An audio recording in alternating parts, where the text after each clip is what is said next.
Shalom, friends. I would like to share some words about Parashat Eqeb.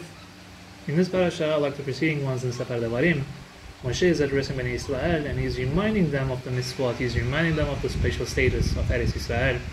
He's reminding them that they should love God and fear God, and he's also reminding them of the experiences they went through within the past 40 years in the desert. I would like to draw some special attention to a few pesukim that we read in this parasha that we find in the 8th chapter of Sefer Devarim, which focus on the journey of Bnei Israel in the desert. But before I read these pesukim, here are some questions that I would like us to keep in mind. The first question: what is the purpose of a test that God puts someone through, at least within the parameters of Torah? Second, how can a test be to our benefit? And third, what is the purpose of reminding someone of a test that they went through? These being said, let me just read the pesukim. The translations that I'm going to read will be more or less verbatim from all the Torah. The first pasuk that I want to read is the second verse of the 8th chapter that goes: "V'zacharta et kol haderech asher horichecha Adonai Elohecha ze 40 shana b'midbar leman anotecha lenasotecha leda'at et asher bilvavecha hatishmor mitzvotav imlo." You shall remember all the way which Hashem your God has led you these 40 years in the wilderness, that He might humble you, to try you, to test you, to prove you, to know what was in your heart, whether you would keep His commandments or not. So we are learning of a test that's taking place in the desert. The next pasuk explains us of the nature of this test and of the goal of this test. It goes: "Vayanecha vayarivecha vayachilecha et hamman asher lo yada'ata velo yare'una avotecha למען הודיעך כי לא על הלחם לבדו יהיה האדם, כי על כל מוספי אדוני יהיה האדם."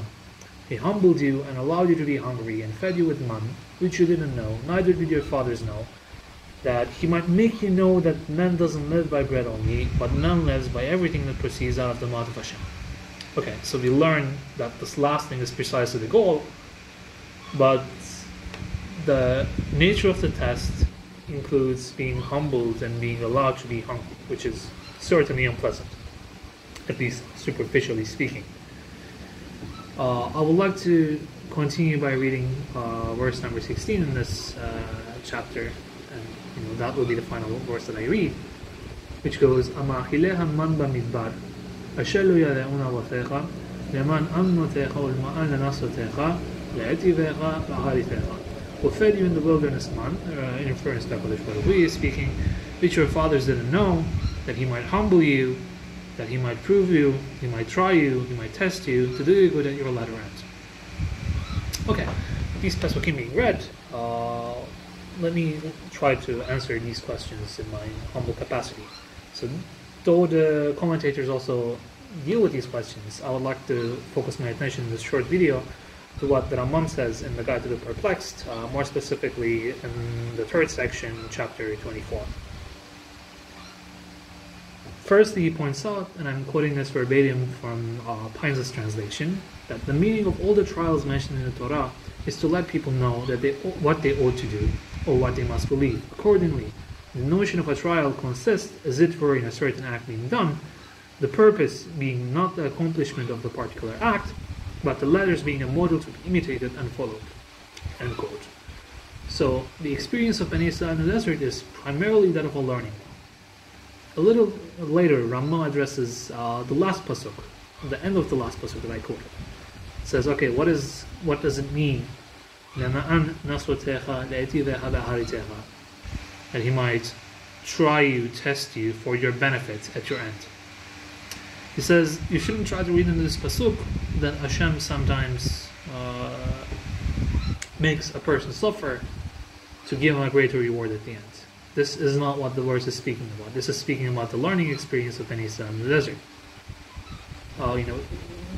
They learn in the desert to depend on God. They learn that depending on God suffices for one's sustenance, but they also learn that they also learn of the uneasy life in the desert. They're hardened by the life in the desert. They're made more courageous, and that is certainly for their benefit at the end.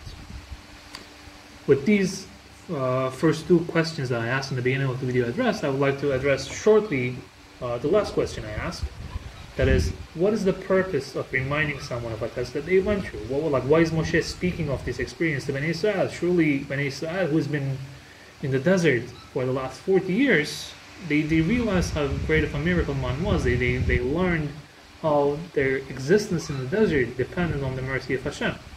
Because the man is literally food falling from the sky. Like, why is Moshe repeating this?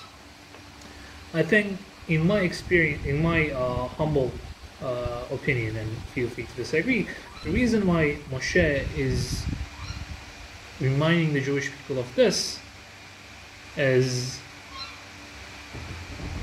if what they learn from the experience of the desert isn't clear in the minds of the Jewish people, if they haven't learned anything, if they haven't reflected on the experiences they had in the desert, if they haven't grown from the experiences they had and emerged on the desert people, they are just people who happen to spend 40 years in the desert. They don't learn from this experience. And I believe this is a really good takeaway. We should all reflect from our experiences and try to learn from them and try to emerge as better people. Because without that, our experiences do not mean that much. Shabbat Shalom.